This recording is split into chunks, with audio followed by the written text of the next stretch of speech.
Good morning বন্ধুরা, আমি এসে গেছি সুপ্রিয়ার প্রাণভোমরা থেকে আজকে আরেকটা নতুন রেসিপি নিয়ে তোমাদের কাছে। আজকে করব সাবুর খিচুড়ি। এখন শীতকাল, খিচুড়ি নানান ধরনের খিচুড়ি হয়, ভালো লাগে একটু ফুলকপি টপি দিয়ে, সেই জন্য আজকে সাবুর খিচুড়ি করব। এই তোমাদের দেখাচ্ছি সাবুর খিচুড়ির জন্য। এই দেখো, আমি এক বাটি সাবু ধুয়ে এই দেখো, এক বাটি সাবু ধুয়ে জল দিয়ে রেখেছি, জল দিয়ে ভিজিয়ে রেখেছি। এক বাটি মুগ ডাল নিয়েছি, সেম মাপের বাটি এক বাটি মুগ ডাল নিয়েছি। এখন মুগ ডালটা ভাজবো। কড়াইশুঁটি, শুকনো লঙ্কা, তেজপাতা, জিরে ফোড়নের জন্য নিয়েছি, আদা বাটা নিয়েছি, কড়াইশুঁটি, ড্রাই ফ্রুটস নিয়েছি, একটু কাজু কিশমিশ, ফুলকপি কেটে রেখেছি। এটা একটু ভাপিয়ে নেব। আগে আমি মুগ ডালটা ভেজে দেখাচ্ছি। এই যে কড়াইটা গরম হয়ে গেছে, আমি গ্যাস ধরে দিয়েছি। এবার মুগ ডালটা দিয়ে দিলাম। মুগ ডালটা একটু ভেজে নেব, ভেজে ধুয়ে নেব। এই যে মুগ ডালটা ভাজছি।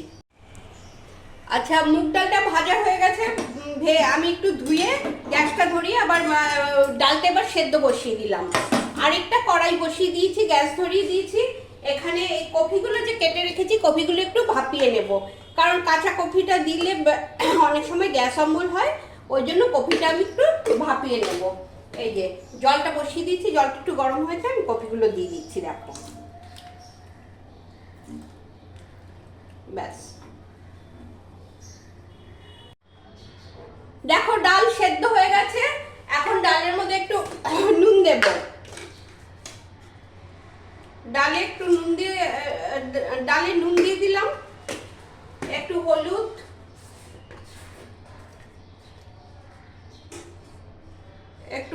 দিলাম। একটু মিষ্টি,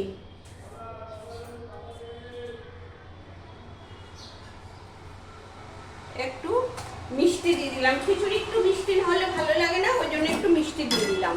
ব্যাস, এবার ডালটা নামিয়ে রাখছি। এই যে ডালটা নামিয়ে রাখলাম। এবার কড়াইটা ধুয়ে আবার কড়া ধুয়ে বসিয়ে দিয়েছি, গ্যাস ধরিয়ে দিয়েছি। কড়া গরম হয়ে গেছে, একটু সাদা তেল দিয়ে দিচ্ছি। আমি সর্ষের তেল দিচ্ছি না, সাদা তেল। তোমরা সর্ষের তেল ইচ্ছে করলে দিতে পারো। আর তার সাথে আমি একটু ঘি দিয়ে দিচ্ছি।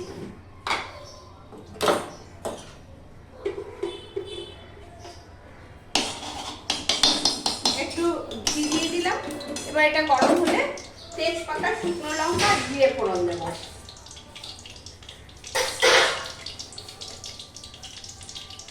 এই যে তেজপাতা দিয়ে দিলাম, দুটো শুকনো লঙ্কা আর একটু জিরে ফোড়ন দিয়ে দিচ্ছি।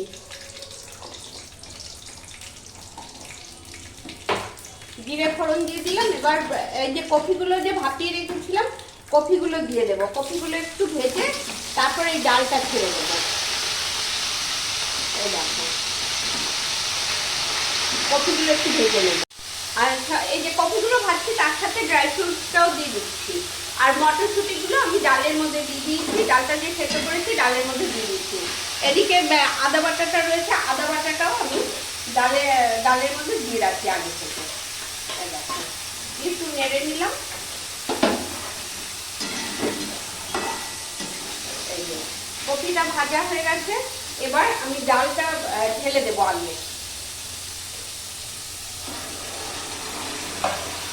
ডালটা কিন্তু গলিয়ে দেবে না, ডালটা না আধা সেদ্ধ রাখবে, একটু আস্তে আস্তে থাকলে তাহলে ভালো লাগবে খিচুড়ির সাথে। এই দেখো, ডালটা ঢেলে দিলাম। এবার এই সাবুদানাগুলো আমি ধীরে ধীরে দিয়ে দেবো আর নাড়বো, তা নাহলে কিন্তু সেটে যাবে। এই দেখো, এই যে সাবুদানাটা দেবো আর নাড়বো।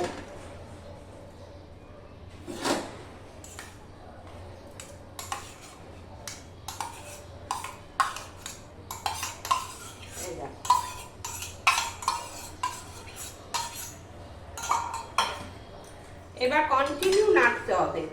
এই যে এরকম ভাবে নেড়ে যাবে। আস্তে আস্তে সাবুদানাটা জলে অনেকটাই নরম হয়ে গেছে। এইটা গরমে ডালের সাথে নাড়তে নাড়তে আরো নরম হয়ে যাবে। তারপরে বন্ধ করবে, দেখতে থাকো। আমার সাবুর খিচুড়ি হয়ে গেছে, সাবু নরম হয়ে গেছে। এই দেখো, একদম সব, আমি তো আগেই ঘি দিয়ে দিয়েছি, মিষ্টি দিয়ে দিয়েছি, সব আমার দেওয়া। এবার আমি গ্যাসটা অফ করে দিয়ে তোমাদের সামনে থেকে দেখাচ্ছি। এই দেখো আমার সাবুর খিচুড়ি কমপ্লিট, আমি তোমাদের সামনে থেকে দেখাচ্ছি। কড়াইতে এখনো রয়েছে, কড়া থেকে নামাইনি। দেখতে কি সুন্দর হয়েছে দেখেছো? তোমরা অবশ্যই করে খেও, আর করে খেয়ে ভালো লাগলে আমাকে কমেন্টে জানাবে কেমন খেলে। যারা সাবস্ক্রাইব করোনি তারা প্লিজ সাবস্ক্রাইব করে দিও, আর সকলের সাথে একটু শেয়ার করো, বন্ধুবান্ধব সকলের সাথে আমার জন্য একটু শেয়ার করে দিও প্লিজ। আবার দেখা হবে নেক্সট ভিডিওতে। আজ তবে এখানেই শেষ করি, টাটা।